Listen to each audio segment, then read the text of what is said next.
Friends welcome to my channel. Friends నేను physics సంబంధించి video చేయాలనుకుంటున్నాను. బేసిక్స్ నుంచి అంటే both mediums, Telugu medium, English medium, both మీడియమ్స్లో కవర్ అయ్యేటట్లు చెప్పాలనుకుంటున్నాను. బేసిక్స్ నుంచి మనకి కొంచెం స్థాయి వరకు అన్నీ చెప్పడం జరుగుతుంది. ఫస్ట్ బేసిక్స్ నుంచి ఒకసారి మనం చెప్దాం. ఇలా నెంబర్ ఆఫ్ వీడియోస్ అనేవి చేయడం జరుగుతుంది. ఎవరైనా ఇంట్రెస్ట్ ఉన్న పిల్లలు లేదా పేరెంట్స్ ప్రతి ఒక్కరికి మ్యాథ్స్ అర్థమవుతుంది కాబట్టి సింపుల్ లాంగ్వేజ్లో మనం స్టార్ట్ చేద్దాం. ఓకే ఫ్రెండ్స్, ఫస్ట్ ఫిజిక్స్ అంటే ఏంటి? What is physics?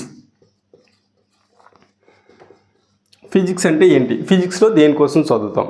ఫిజిక్స్ అంటే ఏంటి అని అంటే, ఫిజిక్స్ అనేది ఏంటంటే the study of nature, next the study of matter అని చెప్తాం. అంటే ఫస్ట్ ఏంటి, ఫిజిక్స్లో ఏం చదువుతామంటే స్టడీ ఆఫ్ నేచర్ అంటే నేచురల్గా జరిగేటటువంటి అంశాలు, అంటే సహజసిద్ధంగా మనం డైలీ అబ్జర్వ్ చేస్తున్నటువంటి విషయాల కోసం చదువుతాం.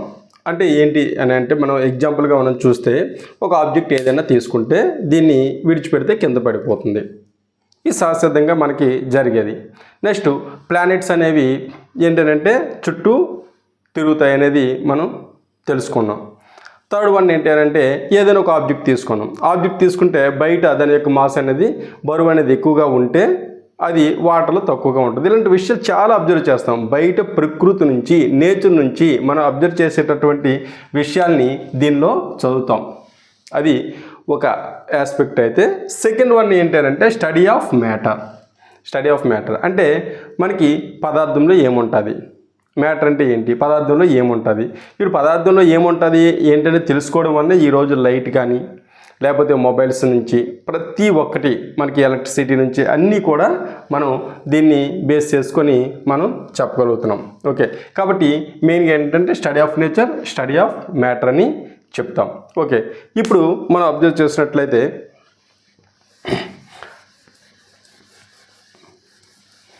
ఫిజిక్స్ అనేది మనకి మళ్ళీ రెండు రకాలుగా క్లాసిఫై చేయడం జరిగింది. ఏంటి అంటే ఫిజిక్స్ ఒకటి classical physics,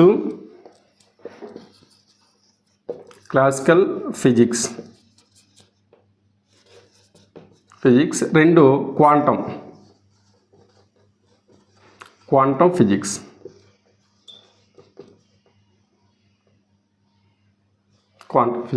okay, classical physics అంటే ఏంటి, క్వాంటమ్ ఫిజిక్స్ అంటే ఏంటని మనం చూస్తే, క్లాసికల్ ఫిజిక్స్ అంటే ఏంటంటే మనం దేనికోసం దీనిలో మనం చదువుతామనంటే, ఏదైనా ఆబ్జెక్ట్ యొక్క మాస్ అనేది ఎంత ఉండాలి, మనం తీసుకున్న ఆబ్జెక్ట్ మాస్ అనేది యాటమ్ కంటే దాని యొక్క మాస్ అనేది ఎక్కువ ఉండాలి.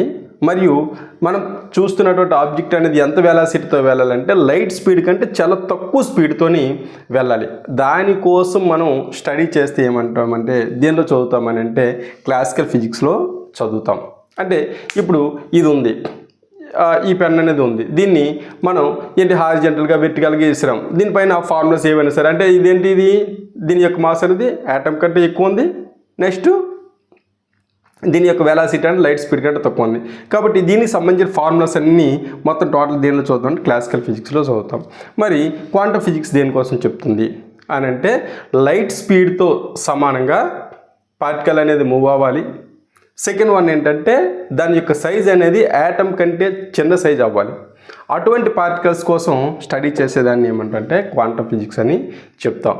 ఇప్పుడు మనకి ఎలక్ట్రోమాగ్నెటిక్ వేవ్స్, లైట్ సంబంధించి ఎలక్ట్రోమాగ్నెటిక్ వేవ్స్, లేదా సెల్ ఫోన్ సిగ్నల్స్, లేకపోతే ఏవైనా సిగ్నల్స్, ఇటువంటివన్నీ టోటల్గా మైక్రో వరల్డ్ మొత్తం దేనిలో చదువుతామని అంటే క్వాంటమ్ ఫిజిక్స్లో చదువుతాం. మ్యాక్రో వరల్డ్ అనేది, మ్యాక్రో అంటే ఎక్కువ పెద్ద పదార్థాలకు సంబంధించి ఇది, దీనికి సంబంధించినటువంటి ఫార్ములాస్ దీనికి అప్లై అవ్వు, దీనికి సంబంధించిన దీనికి అప్లై అవ్వు. ఈ రెండు కూడా కంప్లీట్గా డిఫరెంట్ అని చెప్తాం. మరి క్లాసికల్ ఫిజిక్స్ మీద రీసెర్చ్ చేసి దీన్ని బాగా డెవలప్ చేసినటువంటి సైంటిస్ట్ ఎవరంటే ఐజాక్ న్యూటన్ అని చెప్తాం. ఐజాక్ న్యూటన్ అనే సైంటిస్టు, ఇతను దీనికి సంబంధించిన ఫార్ములాస్, బేసిక్స్ అన్నీ ఎందరో చెప్పడం జరిగింది. మరి దీన్ని డెవలప్ చేసినటువంటి సైంటిస్టు ఎవరనంటే మనకి ఆల్బర్ట్ ఐన్స్టీన్. ఆల్బర్ట్ ఐన్స్టీన్ అనే సైంటిస్టు దీన్ని డెవలప్ చేశారు. ఓకే, సరే, ఇప్పుడు దీనికోసం మనం సైడ్ పెడితే ఇప్పుడు ఫస్ట్ మనం లెసన్లోకి వద్దాం, బేసిక్స్లోకి వద్దాం. మనం ఇంగ్లీష్ నేర్చుకోవాలంటే ఆల్ఫాబెట్స్ ఎలా అయితే నేర్చుకోవాలో ఫిజిక్స్లో ఫస్ట్ మనకి ఏంటైనా తెలియాలి అని అంటే ఏంటంటే మనకి ఫండమెంటల్ ఫిజికల్ క్వాంటిటీ అంటే ఏంటి, ఫండమెంటల్ క్వాంటిటీస్ అంటే ఏంటి, డెరైవ్డ్ క్వాంటిటీస్ అంటే ఏంటి అనేది ఒకసారి చూద్దాం. ఫస్ట్ ఫిజికల్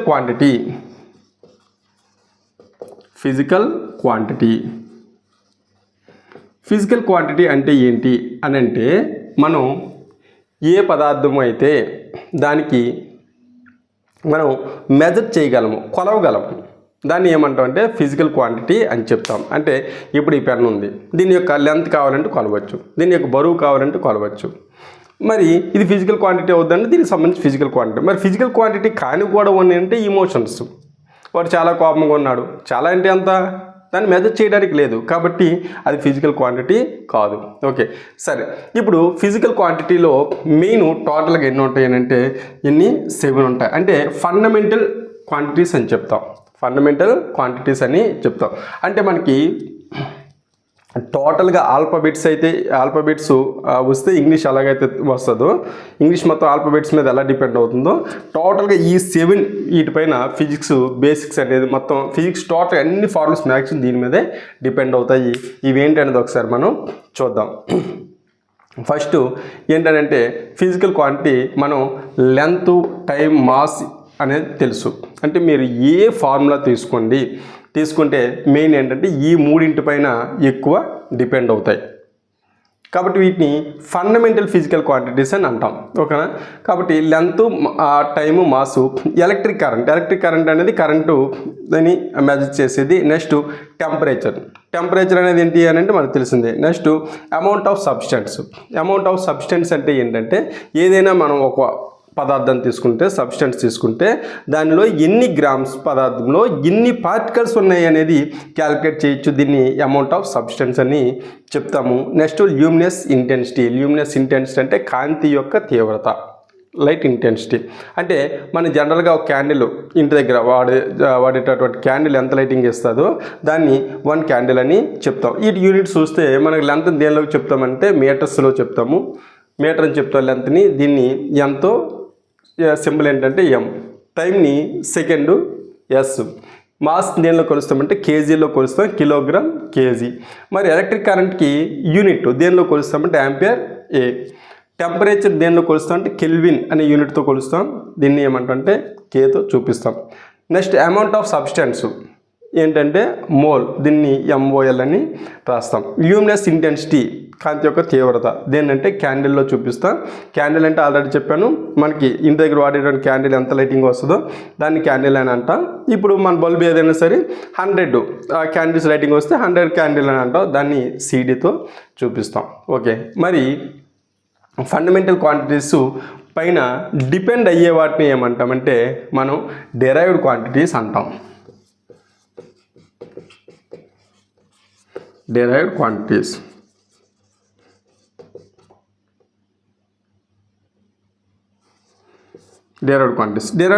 అంటే ఏంటి అని అంటే వీటిపైన ఫర్ ఎగ్జాంపుల్ వెలాసిటీ తీసుకున్నాం. Velocity is equal to displacement by time అని చెప్తాం. డిస్ప్లేస్మెంట్ అనేది ఏంటి? డిస్ప్లేస్మెంట్ అనేది లెంత్ అని చూపిస్తుంది. లెంత్ చూపిస్తుంది. నెక్స్ట్ టైం అనేది ఏంటి? ఇది ఉంది టైం. మీరు ఏది తీసుకోండి, మీరు ఏది తీసుకున్నా ఫిజికల్ క్వాంటిటీస్లో ఏ డెరైవ్డ్ క్వాంటిటీస్ తీసుకున్నా ఈ 7 వీటిపైన డిపెండ్ అవ్వకుండా ఉండదు. ఫర్ ఎగ్జాంపుల్ డెన్సిటీ తీసుకున్నాం అనుకోండి. Density is equal to mass by volume అని చెప్తాం. Mass by volume. మాస్ అంటే మాస్ రాస్తాను. వాల్యూమ్ అంటే ఏంటి అని అంటే length into breath into height అని చెప్తాం. ఇప్పుడు మాస్ అనేది ఏంటి? మాస్ ఉందా లేదా? ఇదిగో మాస్ ఉంది. ఇప్పుడు లెంత్, బ్రెత్, హైట్ ఈ 3 కూడా ఏంటంటే లెంత్కి సంబంధించినవి కాబట్టి ఏంటంటే వీటిని ఈ విధంగా ఇది కంప్లీట్గా దేనిపైన డిపెండ్ అవుతుంది అంటే వీటిపైనే డిపెండ్ అవుతుంది. మీరు ఏ ఫిజికల్ క్వాంటిటీ తీసుకున్నా ఈ 7 అనేది వీటిపైన డిపెండ్ అవుతుందని మనం చెప్తాం. ఓకే, నెక్స్ట్ వన్ మనకి లోవర్ బుక్స్లో చదివే ఉంటారు సిస్టమ్స్. దీనికి సంబంధించినటువంటి సిస్టమ్స్ మెయిన్ మనకి ఎఫ్పిఎస్ సిస్టమ్ అంటే మనకి ఎఫ్పి ఆల్రెడీగా మీకు తెలుసు కాబట్టి ఎఫ్పిఎస్ సిస్టమ్ అని అంటే ఇక్కడ ఏంటంటే లెంత్ నెక్స్ట్ మాసు నెక్స్ట్ ఏంటంటే time, length mass time. First FPS అనే సిస్టమ్ని తీసుకొచ్చారు. ఎఫ్పిఎస్ అంటే ఏంటంటే F for foot, P for pound, S for second. Okay, FPS foot 1 foot అంటే ఎంత 12 ఇంచెస్. 12 ఇంచ్ అంటే ఎంత 12 ఇంటూ ఇంచ్ అంటే ఎంత 2.54 సెంటీమీటర్. సో మల్టిప్లై చేస్తే 30.5 సెంటీమీటర్. దీన్నే 1 ఫుట్ అని చెప్తాం. అంటే మనకి అడుగు అని అంటారు తెలుగులో, ఇప్పుడు కూడా వాడుతున్నారు. ఓకే, అదొక యూనిట్. దేన్ని కొలవడానికి? ఇది లెంత్ని కొలవడానికి ఒక మెజర్మెంట్. ఈ ఎఫ్పిఎస్ అనేది ఒక సిస్టమ్. అంటే ఈ సిస్టమ్ ఏముంటుంది? లెంత్ మాసు టైము, ఈ మూడే ఉంటాయి. సరే, సెకండ్ వన్ ఏంటంటే పౌండ్. 1 పౌండ్ ఎంత అని అంటే 0.453 కేజీ లేదా 453 గ్రామ్స్ అని చెప్తాం. అంటే 453 గ్రాములు అంటే హాఫ్ కిలోకి దగ్గరగా ఉంటుంది. 1 పౌండ్ అంటే ఎంత వాల్యూ ఉంటుంది. మరి సెకండ్ అనేది మనకి తెలుసు. ఇది ఎఫ్పిఎస్ సిస్టమ్ అనేది. దీని తర్వాత మళ్ళీ ఇంకో సిస్టమ్ ఉంది. ఆ సిస్టమ్ ఏంటంటే సిజిఎస్ సిస్టమ్ అని అంటారు. ఏంటి? CGS system. ఈ సిస్టంలో సిజిఎస్ సిస్టమ్ అంటే ఈ సిస్టమ్ అంటే ఏంటంటే నువ్వు ఏదైనా ఒకటి రాసేటప్పుడు ఒకదాన్ని ఇక్కడ సి ఫర్ ఏంటంటే centimetre, G for gram, S for అంటే సెకండ్ అని చెప్తాం. అంటే ఏదైనా ఒక దానికోసం నువ్వు మాట్లాడితే అందులో సెంటీమీటర్ అనే పదం నువ్వు వాడావంటే ఖచ్చితంగా దేనిలో చెప్పాలంటే గ్రాముల్లోనే చెప్పాలి. అది మ్యాటర్. టైం అనేది అలాగే సెకండ్లోనే ఉంటుంది. కాబట్టి ఈ మూడు ఒక సిస్టంలోనే మనం వాడతాం. సరే, సెంటీమీటరు, గ్రాము, సెకండ్ అని చెప్తాం. ఇది. దీని తర్వాత వచ్చేది ఏంటంటే ఎంకేఎస్ సిస్టమ్. MKS system.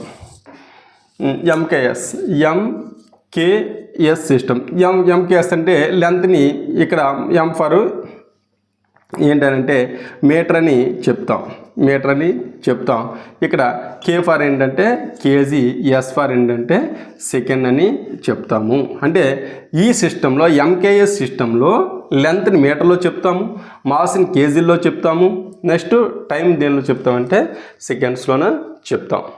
వీటితో పాటు ఎంకేఎస్ అంటే ఈ మూడింటికి సంబంధించి, అలా కాకుండా ఈ మొత్తం 7కి సంబంధించినటువంటి దాన్ని ఏమంటే ఎస్ఐ యూనిట్స్ అని చెప్తాం. ఎస్ఐ యూనిట్ అంటే ఏంటంటే ఈ మూడింటితో పాటు ఎంకేఎస్లో ఈ మూడింటితో పాటు మొత్తం కలిపితే ఏమంటాం అంటే 7కి సంబంధించి ఎస్ఐ యూనిట్ ఫుల్ ఫామ్ ఏంటంటే ఇంటర్నేషనల్ స్టాండర్డ్స్ అని మనం చెప్తాం. ఇంటర్నేషనల్ స్టాండర్డ్స్లో మనం చెప్తాం ఎస్ఐ యూనిట్ అంటే అది. అంటే ఇంటర్నేషనల్ స్టాండర్డ్స్ అంటే ఇంటర్నేషనల్ మొత్తం అందరికీ అది ఏంటనేది తెలుస్తుంది. అది ఓకే. సరే, ఇప్పుడు మనం దానికోసం మనం ముందుకి వెళ్దాం. ఫస్ట్ డిస్టెన్స్, సెకండ్ వన్ ఏంటంటే డిస్ప్లేస్మెంట్. డిస్ప్లేస్మెంట్ అంటే డిస్టెన్స్ అంటే ఏంటంటే దూరము, తెలుగులో దూరము. డిస్ప్లేస్మెంట్ అంటే స్థానభ్రంశము. ఈ రెండింటి మధ్య డిఫరెన్స్ ఏంటి? రెండు ఒకటి కాదు. ఓకే, డిస్టెన్స్ అంటే ఏంటంటే for example point A to be ఒక పాత్ అనేది ఈ విధంగా ఉంది. Point A to be. ఇప్పుడు ఇలా ఒక ట్రాక్ అనేది ఇలా ఉంటే ఏ నుంచి బికి ఈ పాత్ అంట వస్తే ఈ మొత్తం అంటే డిస్టెన్స్ అంటే ఏంటంటే లాంగెస్ట్ లెంత్ అని సింపుల్గా చెప్పొచ్చు. Longest length simple. కాబట్టి ఇక్కడ నుంచి మీరు ఈ విధంగా ఇదంతా వెళ్తే ఇది ఏమవుతుందంటే డిస్టెన్స్ అవుతుంది. మరి ఏ నుంచి బికి ఇలా స్ట్రైట్గా పోతే అంటే షార్టెస్ట్ లెంత్ లేదా ఏంటంటే స్ట్రైట్ లైన్ గుండా పోతే మనకి ఏమంటే దీన్ని డిస్ప్లేస్మెంట్ అని చెప్తాము. డిస్ప్లేస్మెంట్. ఈ కేసులో మీరు అబ్జర్వ్ చేసినట్లయితే ఏంటి డిస్టెన్స్ అనేది ఏంటి డిస్ప్లేస్మెంట్ కంటే ఎక్కువ ఉంటుంది. ఎప్పుడు కూడా మ్యాక్సిమం డిస్టెన్స్ అనేది డిస్ప్లేస్మెంట్ కంటే ఎక్కువ ఉంటుంది. అది కేసు 1. ఇప్పుడు ఒకే వేవ్ ఉందనుకోండి, ఇక్కడ A to B ఇది ఒకటే వేవ్ ఉంది, ఇలా రోడ్డు ఏం లేదు, ఇది ఒకటే రోడ్డు. అప్పుడు డిస్టెన్స్ ఇదే అవుతుంది, డిస్ప్లేస్మెంట్ కూడా ఇదే అవుతుంది. కాబట్టి ఇలాంటి కేసును చూసుకుంటే ఏమంటే అంటే distance is equal to displacement, రెండు కూడా సమానం అవుతాయి. డిస్టెన్స్ డిస్ప్లేస్మెంట్ సమానం అవుతాయి. మరి ఇక్కడ డిస్ప్లేస్మెంట్ అంటే ఏంటంటే ఇనీషియల్గా ఎక్కడ బయలుదేరింది, ఫైనల్గా ఎక్కడ ఉంది, దాన్ని మాత్రం చెప్పేది ఏమంటే డిస్ప్లేస్మెంట్ అని చెప్తాం. ఓకే, అంటే ఫర్ ఎగ్జాంపుల్ మీకు ఫిజిక్స్లో ఏమడుగుతాడు అని అంటే, ఒక అబ్బాయి ఏ నుంచి బికి వెళ్ళాడు, ఏ నుంచి బికి వెళ్ళాడు, మళ్ళీ బి నుంచి ఏకి వచ్చాడు. ఓకే, ఇప్పుడు డిస్టెన్స్ ఎంత, ఈ రెండింటికి మధ్య 2 కిలోమీటర్స్ ఉందనుకోండి. 2 కిలోమీటర్స్ డిస్టెన్స్ ట్రావెల్ చేసే డిస్టెన్స్ ఎంత అని అంటే, ఇటు నుంచి 2 కిలోమీటర్స్, అటు నుంచి 3 కిలోమీటర్స్. 2 + 2 = 4 కిలోమీటర్స్ అనేది ఏమవుతుందంటే డిస్టెన్స్ అవుతుంది. మరి డిస్ప్లేస్మెంట్ అంటే ఏంటి, ఎక్కడ బయలుదేరాడో, ఏ దగ్గర బయలుదేరాడో మళ్ళీ ఎక్కడికి వచ్చాడు, ఏ దగ్గరికి వచ్చాడు, ఫైనల్గా చూస్తే ఎక్కడ మళ్ళీ ఏ దగ్గర ఉన్నాడు. కాబట్టి ఈ కేసులో డిస్ప్లేస్మెంట్ ఈజ్ 0, అంటే డిస్ప్లేస్మెంట్ అనేది ఏమీ లేనట్లే. ఓకే, ఈ విధంగా మనం చెప్తాం. డిస్టెన్స్కి డిస్ప్లేస్మెంట్కి మనం ఈ విధంగా చెప్పొచ్చు. ఇంకొక ఎగ్జాంపుల్ ఒకసారి చూద్దాం. మనం ఒక సర్క్యులర్ పాత్లో ఇలా తిరుగుతున్నాడు. ఒక అబ్బాయి ఇక్కడ బయలుదేరి ఏ అని పాయింట్ దగ్గర బయలుదేరి మళ్ళీ అక్కడికే వచ్చాడు. కాబట్టి ఇక్కడ డిస్ప్లేస్మెంట్ ఎంత అంటే 0. డిస్ప్లేస్మెంట్ అనేది ఏమవుతుందంటే 0 అవుతుంది. డిస్ప్లేస్మెంట్ ఏం లేదు, ఎక్కడ ఉండి అక్కడ ఉండి. మరి డిస్టెన్స్ ఎంత ట్రావెల్ చేశాడంటే ఈ పాత్ మొత్తము ఏంటి తిరిగాడు. కాబట్టి అది ఏమవుతుందంటే డిస్టెన్స్ అవుతుంది. డిస్టెన్స్ ఫార్ములా ఏంటంటే, ఇక్కడ రౌండ్ సర్క్యులర్ షేప్ కాబట్టి 2πr ఫార్ములాని నువ్వు ఉపయోగించుకోండి. R అంటే ఏంటంటే రేడియస్ అంత సబ్స్టిట్యూట్ చేస్తే ఈ వాల్యూ అనేది వస్తుంది. ఇది మెయిన్ డిస్టెన్సు డిస్ప్లేస్మెంట్కి మధ్య డిఫరెన్స్. ఓకే, మరి ఇంకా ఇంకొంచెం దీనికోసం మాట్లాడితే, డిస్టెన్స్ అనేది ఇక్కడ మనకి ఇది స్కేలార్ క్వాంటిటీ అంటాం. స్కేలారు, ఇది వెక్టార్. ఏంటి స్కేలర్ అంటే అండి, వెక్టార్ అంటే దీన్ని వెక్టార్ని ఏమంటాం అంటే సదిశ అంటాం తెలుగులో. దీన్నే ఏమంటే అదిశ అని చెప్తాం. సదిశలు. ఓకే, ఇప్పుడు సదిశ లేదా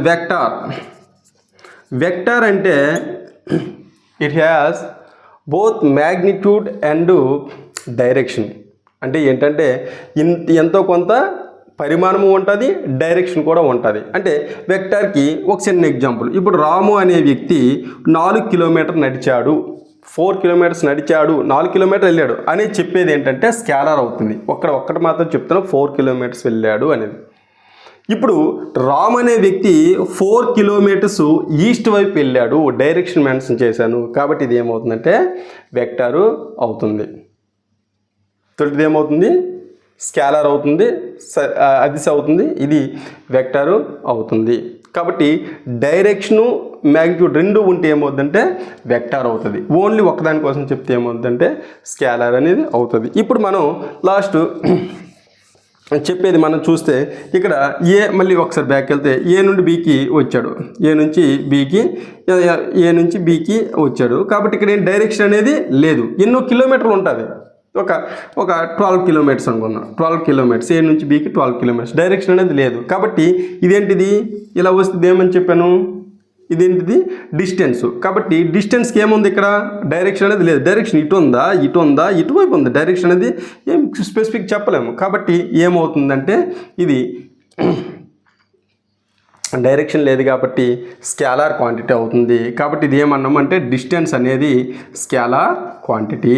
అదేవిధంగా ఏ నుంచి బీకి వెళ్ళాడు, ఏ నుంచి బీకి వెళ్తే అంటే డైరెక్షన్ అనేది ఉంది, చూడండి ఒక స్పెసిఫిక్ డైరెక్షన్ అనేది ఉంది. ఇలా ఎన్ని కిలోమీటర్ అయినా అవచ్చు, ఇది ఒక 5 కిలోమీటర్స్ అవచ్చు. ఏ నుంచి బీకి వెళ్ళాలంటే 5 కిలోమీటర్స్, ఇక్కడ 5 కిలోమీటర్స్ ఉంది, ఒక స్పెసిఫిక్ డైరెక్షన్ ఉంది. కాబట్టి ఇదే ఏమన్నామంటే ఆల్రెడీ చెప్పాము, ఏంటి డిస్ప్లేస్మెంట్ అనేది ఏంటంటే వెక్టార్ క్వాంటిటీ అని చెప్తాం. ఇది డిస్ప్లేస్మెంటు డిస్టెన్స్కి మధ్య డిఫరెన్స్ మనం చెప్తాము. ఓకే, మరి దీనికి యూనిట్స్ ఏంటి? యూనిట్స్ అనేది జనరల్గా మనకి ఏంటంటే ఎస్ఐ యూనిట్ మనం చెప్పినట్లయితే ఎస్ఐ యూనిట్ ఏంటి అంటే మీటర్లో చెప్తాం. దేనిలో చెప్తాం? మీటర్లో చెప్తాము. మరి సిజిఎస్ యూనిట్ ఏంటంటే సిజిఎస్ యూనిట్ అంటే ఏంటి అవుతుందంటే సెంటీమీటర్ అని చెప్తాం. దీని యొక్క యూనిట్స్ ఈ విధంగా చెప్తాం. నెక్స్ట్